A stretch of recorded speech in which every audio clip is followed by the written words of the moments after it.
Então estamos em 2026 e o Pix vai ser taxado. Essa foi a notícia que tu ouviu e o vídeo de hoje é pra gente conversar sobre isso. Eu quero que tu saia daqui ganhando dinheiro, tempo e estratégias para que a tua vida não corra mais riscos e que tu não acredite mais no teu cunhado falando besteira sobre Pix.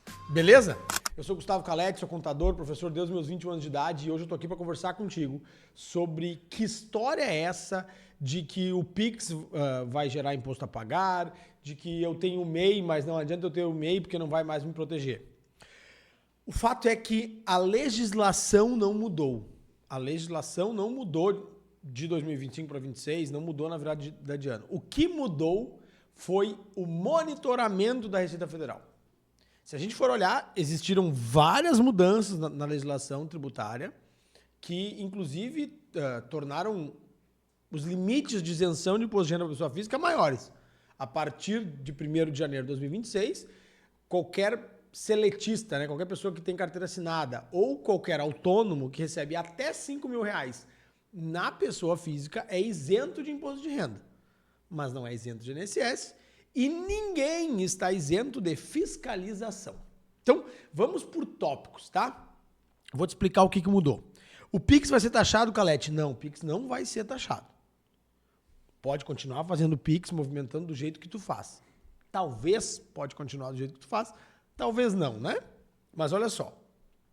O fato é que, quando a gente começou a utilizar o Pix, o que a gente pensou? É um jeito mais rápido de transferir dinheiro e um jeito infinitamente mais barato, porque a gente parou de pagar a taxa bancária para transferir dinheiro de uma forma muito veloz, imediata, né? O coleguinha confere na hora se o Pix entrou, não tem mais aquele papo de não, amanhã eu te transfiro, eu fiz o DOC, só entra segunda-feira.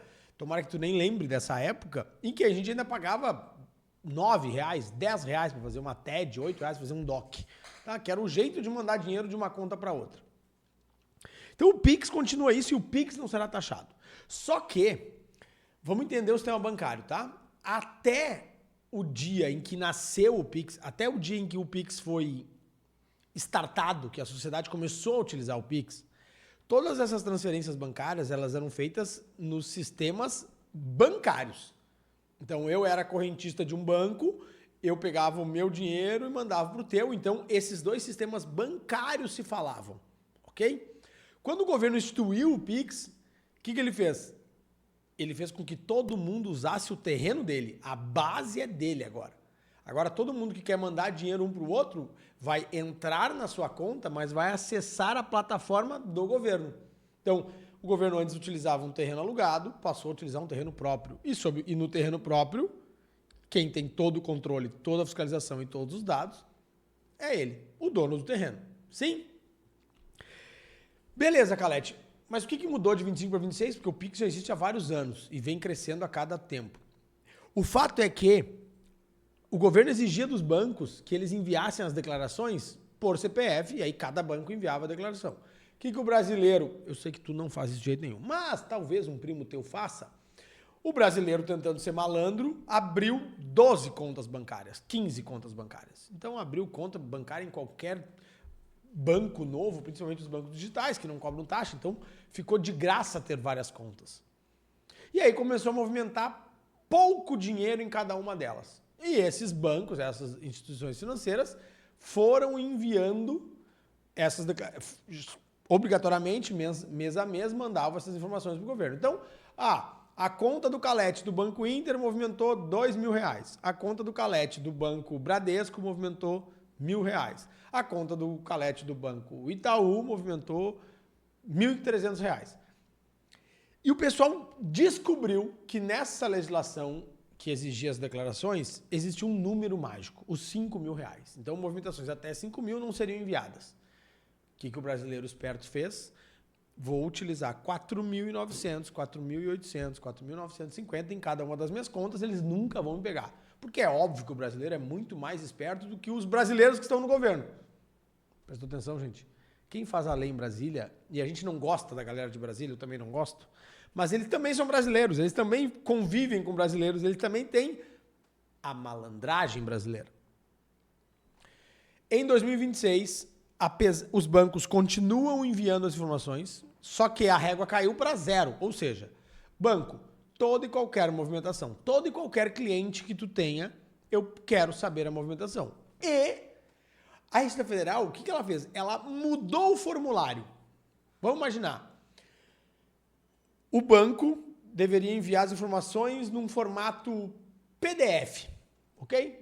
O banco montava em PDF, mandava um PDF para a Receita Federal. Cada banco montava o seu PDF. A Receita Federal mudou e disse assim, banco, sabe essas mesmas informações que tu me manda? Agora tu me manda em Excel. Foi basicamente isso. Estou fazendo uma figura de linguagem aqui. Mas deste novo formato, o que a Receita Federal consegue? E é muito parecido com isso, tá? Como vem em Excel, é um arquivo editável. A Receita Federal recebe tudo em Excel e ela compila. Logo, não existe mais nenhuma conta bancária no Brasil que tu possa movimentar sem o governo saber. Entendeu? É isso que mudou. Mudou o monitoramento. O Pix continua o mesmo. E aí a Receita Federal veio e ela esclareceu. Porque a legislação é muito mal escrita. Talvez tu saiba, talvez não. Eu ajudei a escrever a reforma tributária, não fica bravo comigo. O texto ainda tem coisas horríveis de mal escritas lá. E os textos em geral no Brasil são mal escritos, tá? No legislativo brasileiro. Mas a Receita Federal veio e explicou que a partir do momento que tu tem um MEI e tu tem um limite de R$81 mil de faturamento por ano, no MEI, o MEI não é obrigatório ter conta bancária, não é nem obrigatório emitir nota fiscal. Mas se eu olhar para o teu CPF e para o teu MEI e o total das entradas de dinheiro tributáveis passar de 81 mil, eu, Receita Federal, vou entender isso como rendimento de pessoa física.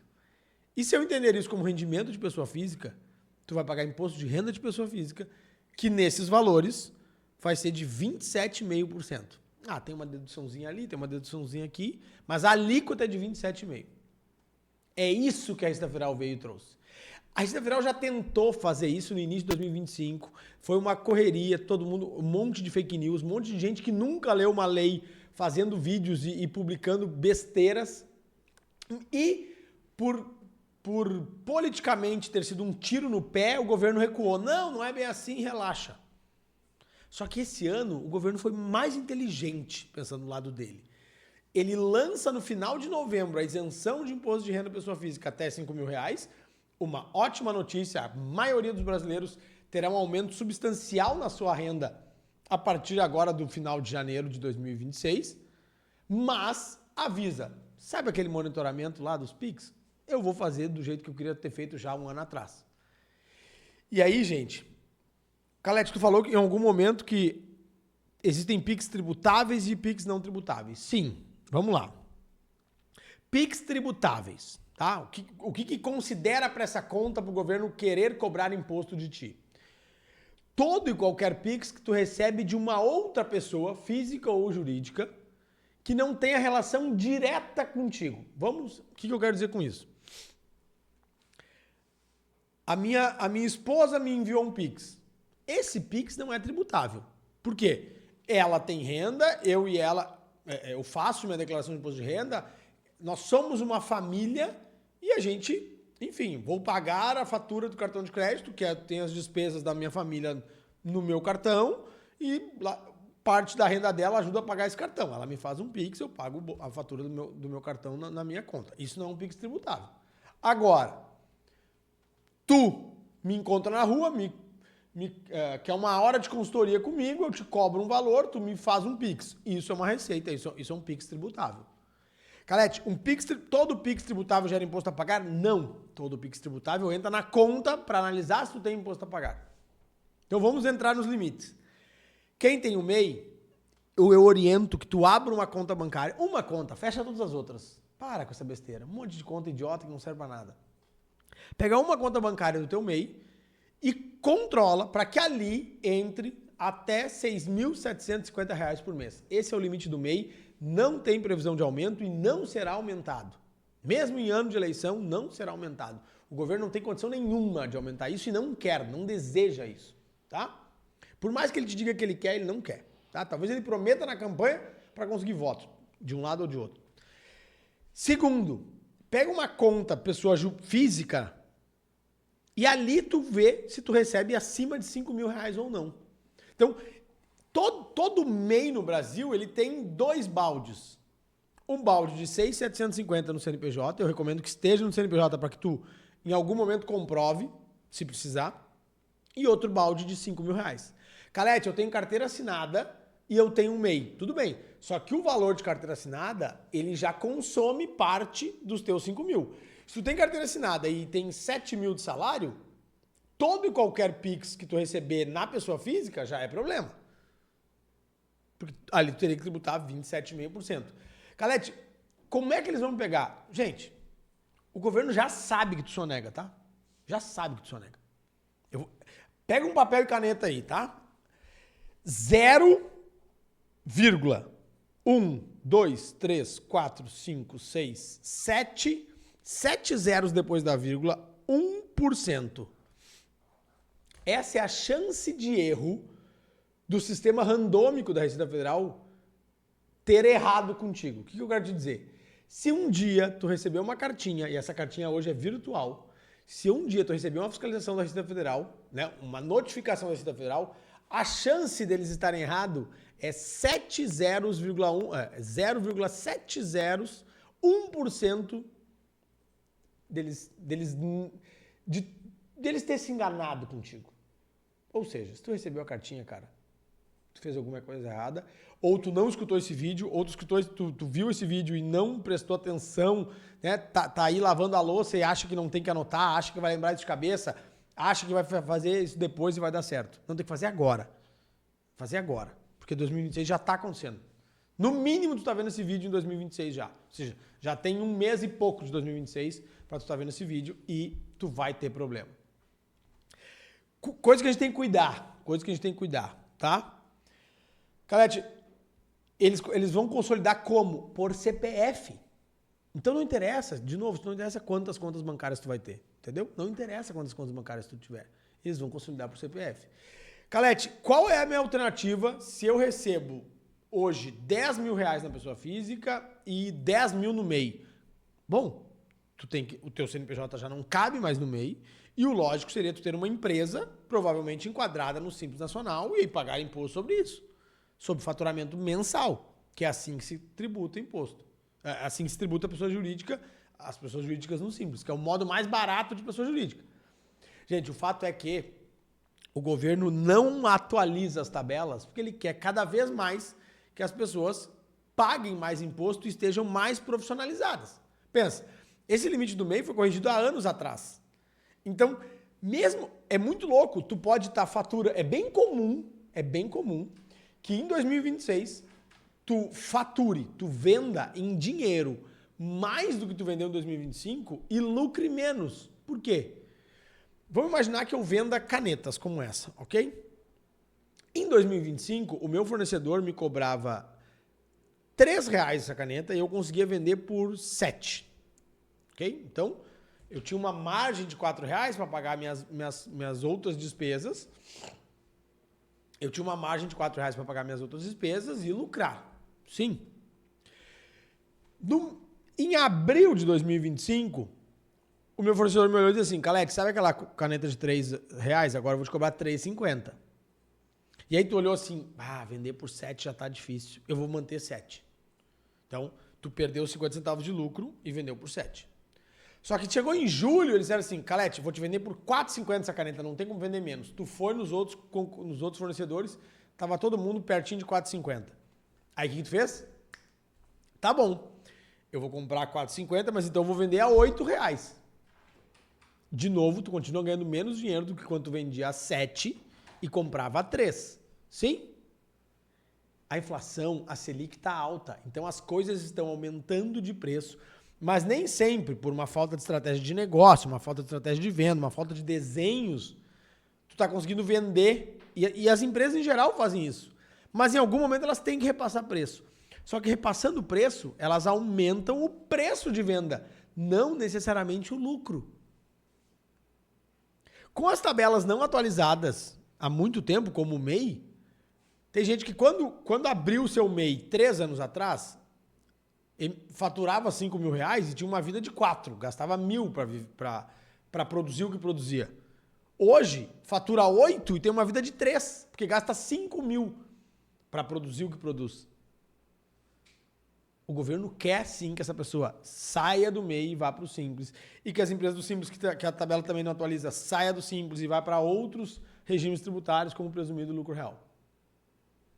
Para finalizar aqui sobre PIX e sobre MEI. Se tu fizer um empréstimo, fui lá no banco, fiz um empréstimo, ou tu pediu emprestado dinheiro para alguém, algum familiar, o cara vai te fazer um empréstimo lá de 15 mil reais, esses 15 mil reais vão entrar na tua conta e eles não serão tributáveis.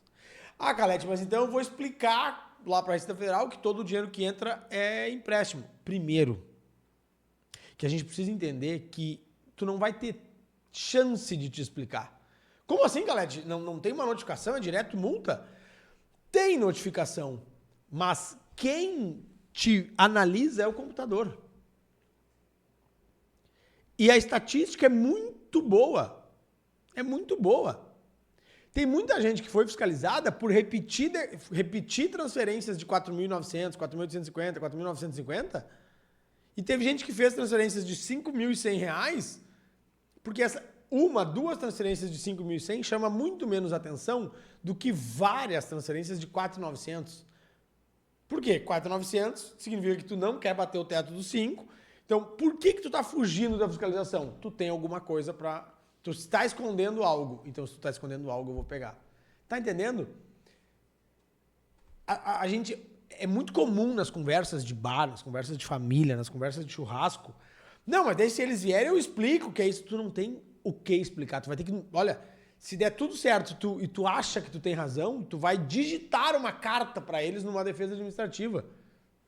O fato é, gente, que quando eles te mandarem a cartinha, eles vão ter base, eles vão ter documentos. Olha só, o banco A me mandou 5 mil de Pix, o banco B me mandou 1.000, o banco C me mandou 4 mil. 5 mais 1 mais 4 dá 10. Tu declarou 2, tá faltando 8, 8 a 27,5 é tanto, e 150% de multa porque eu que achei. Quando o governo acha, ele pode te multar em até 150% do imposto que tu sonegou. Então, gente, não faça errado, não corra risco. Calete, mas eu não tenho como pagar o que tu está me dizendo que eu tenho que pagar. Primeiro que tu não fez as contas ainda. Segundo, que tu não procurou um contador sério para te ajudar e criar uma estratégia que seja a mais barata possível dentro da lei. E terceiro, é melhor declarar e tentar negociar o método de pagamento desse imposto do que sonegar. Porque a sonegação é um crime. O não pagamento de imposto, ele é uma dívida. São coisas bem diferentes. Espero que tenha ficado claro. Talvez surjam outras dúvidas. Então comenta aqui embaixo. E se tu chegou até aqui no vídeo, vou te pedir 2 atitudes. Te inscreve no canal e compartilha esse vídeo no grupo da família, porque tem muita gente, mesmo que tu goste, que não goste, tem muita gente que vai perder dinheiro e talvez não vá comprar o presente do amigo secreto que tu merece, ou não vai pagar aquele dinheiro que te pediu emprestado, porque vai ter que estar pagando imposto que não precisava ser pago. Te liga, até mais.